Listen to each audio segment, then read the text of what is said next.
आल इमरान की आयतें हैं। अल्लाह फरमाता है, ए उम्मत मोहम्मदिया तुम अफजल उम्मत हो, ए उम्मत मोहम्मदिया तुम अफजल उम्मत हो, तुम लोगों की नफ़ा के लिए भेजे गए हो, तुम भलाई की बातों को लोगों से में फैलाते हो और बुरी बातों से उनको रोकते हो और अल्लाह पर ईमान रखते हो। ईमान वालों का काम क्या होना चाहिए? बुराई से रोकना और भलाई का हुक्म करना। ये कुरान में अल्लाह ताला ने सभी के लिए फरमाया है कि सभी के लिए, सभी अहले ईमान के लिए। इसमें खास अहले इल्म हजरात तो खासकर उनका काम तो ये सभी के लिए है कि लोगों को भलाई की तरफ लेकर आओ और बुराई से रोको। और दूसरी जगह पर अल्लाह इरशाद फरमाता है, वल तकुम मिनकुम उम्मतुन यदऊना इलल खैर यामरूना बिल मारूफ यनहौना अनिल मुनकर उलाइका हुमुल मुफलिहून।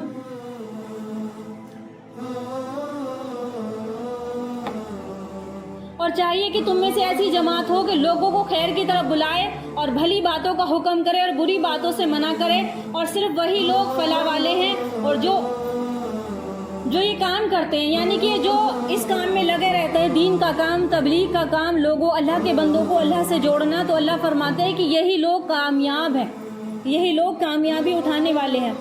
इसे मुबारका हज़रत अब्दुल्ला इब्न मसऊद रज़ी अल्लाह ताला अन्हुम से रिवायत है। वो फरमाते हैं कि नबी करीम सल्लल्लाहु अलैहि वसल्लम ने इरशाद फरमाया, तुमसे पहली उम्मतों में जब कोई खता करता था, कोई गुनाह करता था, गुनाह हर एक इंसान से हो जाता है, इंसान कोई फरिश्ता नहीं है जो उससे गुनाह ना हो, तो गुनाह हो जाता। तो पहले किसी उम्मत में अगर किसी से कोई खता या गुनाह हो जाया करता था तो रोकने वाला उसको रोकता था, एक बंदा उसको रोकने की कोशिश करता था कि तुम गुनाह मत करो, अल्लाह की तरफ आ जाओ, और कहता था कि अल्लाह से डरो। फिर अगले ही दिन उसके साथ बैठना, उठना, खाना पीना बिल्कुल उस गुनाह करने वाले के साथ। पहले दिन तो उसने मना किया, वो अपने उसी हाल पर रहा। यानी कि नेकी का हुक्म करना कितना ज़रूरी है। अगर हम ये काम नहीं करेंगे तो अल्लाह ताला नुसरत के वादे अल्लाह ताला हटा देंगे, अपनी नुसरत उम्मत से खींच लेंगे। वही हो रहा है आज।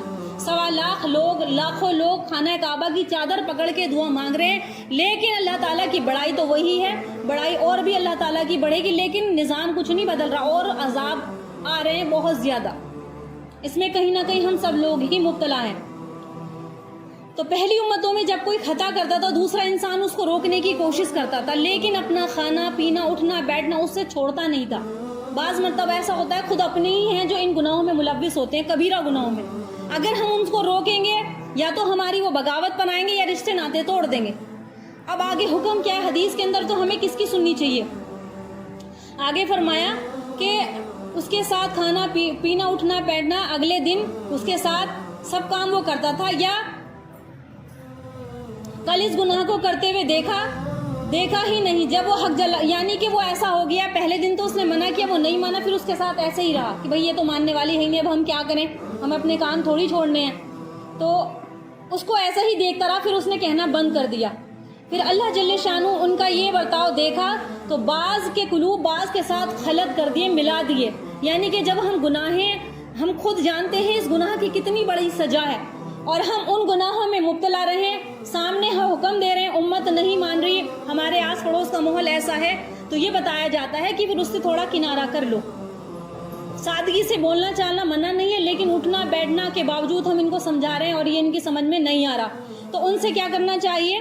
फिर किनारा कर लेना चाहिए जितना हो सके, मुमकिन हो, और दिलों में हिदायत की दुआ उनके लिए मांगनी चाहिए। पता नहीं अल्लाह कब अल्लाह ताला सुन ले किसकी। तो बाज़ों के कुलूब अल्लाह ताला ने उनके मिलने की वजह से, उनके साथ मुलाकात की वजह से अल्लाह ताला ने उनके साथ खलत कर दिए, मिला दिए, और उनके नबी दाऊद अलैहिस्सलाम और ईसा इब्ने मरियम अलैहिस्सलाम की ज़बान में उन पर लानत की, और इसलिए कि उन्होंने अल्लाह की नाफरमानी की और हद से तजावुज़ की। यानी कि दो नबी हज़रत ईसा अलैहिस्सलाम, हज़रत दाऊद अलैहिस्सलाम की ज़बानी उन पर लानत भिजवाई। ये पहली उम्मतों का तज़किरा है। और उसके बाद फरमाया उन्होंने अल्लाह की नाफरमानी की, हद से ये बढ़ने वाले लोग हैं। कसम है उस ज़ात की जिसके कब्ज़े में हमारी जान है, कसम है उस ज़ात की जिसके कब्ज़े में मोहम्मद सल्लल्लाहु अलैहि वसल्लम की जान है, तुम ज़रूर अच्छी बातों का हुक्म किया करो और बुरी बातों से लोगों को मना किया करो।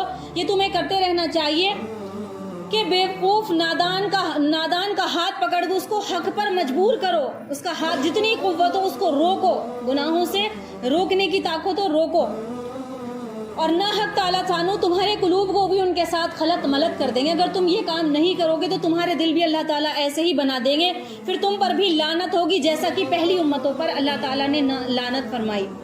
دوسری حدیث مبارکہ حضرت جابر بن عبداللہ رضی اللہ تعالیٰ عنہ سے روایت ہے کہ نبی کریم صلی اللہ علیہ وسلم نے ارشاد فرمایا, اگر کسی جماعت اور قوم میں سے کوئی شخص گناہ کرتا ہے, نیکی کا حکم کرنا, برائی سے روکنا, جو اہل ایمان ہیں, قرآن کے اہل کتاب ہیں, جو ہم لوگ قرآن سے جڑے ہوئے ہیں, یہ مسلمانوں کی ذمہ داری ہے کہ گناہوں کو روکا جائے.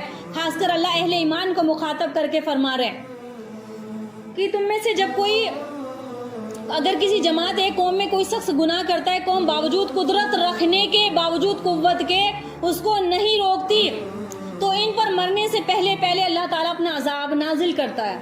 آپ نے دیکھا ہوگا جب بھی کسی نے حق بلند کیا ہے تو لوگ اس کے مخالفت ہوئے, اور ظاہر سی بات ہے اللہ نے دین غریبوں میں رکھا ہے. امیر تمہیں بہت بہت کم ملیں گے, پہلے سے چلتا چلا ہے. انبیاءوں نے جب دعوت دی, ابراہیم علیہ السلام نے دعوت دی تو نمرود بادشاہ دشمن ہو گیا, آگ میں جلانے کے لیے آپ کو بٹھا دیا, 40 دن تک آگ میں بیٹھے رہے, لیکن اللہ نے ان کی حفاظت کی. کس کی وجہ سے؟ دعوت اللہ کی وجہ سے. تمام پیغمبر آئے. مختصر طور پہ میں بات بتانا چاہ رہی ہوں جس میں ہمارے پاس وقت کم ہے, اصل تو دعا ہی کرنی ہے, 2-3 حدیثیں مجھے پیش کرنی ہے. اور دوسری بات, خود نبی پاک صلی اللہ علیہ وآلہ وسلم نے مکہ مکرمہ میں جب آپ نے دعوت کا کام شروع کیا, جب آپ پیغام الہی کو دیتے رہے, لوگوں کے درمیان میں سب سے پہلے اپنے رشتہ داروں کو ڈرایا. اللہ نے کہا اپنے رشتہ داروں کو بتا دو.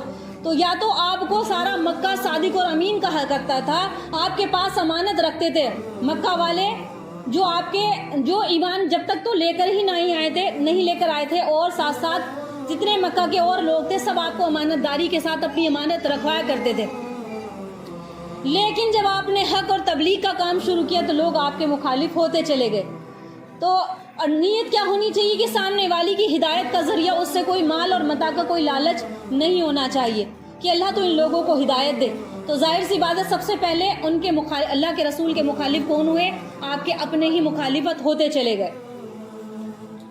تو اللہ فرماتا ہے کہ باوجود قدرت ہونے کے جو لوگ نہ روکے گناہوں سے, لوگوں کو نہ روکے, تو اللہ تعالیٰ عذاب ان پر ایک دن ایسا عذاب بھیج دے گا, یعنی دنیا میں ان کو طرح طرح کے عذاب, ان کو عذاب میں مبتلا کر دے گا.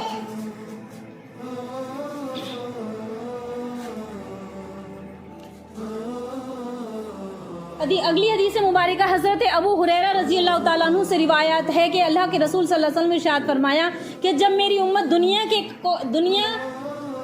کو قابل وقت اور عظمت سمجھنے لگے گی, پیارے رسول کا کیا فرمانے کہ جب میری امت دنیا کو قابل عزت سمجھنے لگے گی کہ دنیا میں یہی رہنا ہے, مال والوں کا اکرام کیا جائے گا اور غریبوں سے نفرت اور ان کے اوپر اللہ کے رسول نے فرمایا کہ جب میری امت دنیا کو قابل عزت وقت سمجھنے لگے گی, دنیا کا احترام کرنے لگے گی, اور اسلام کی وقت اور ہیبت اس کے قلوب سے نکل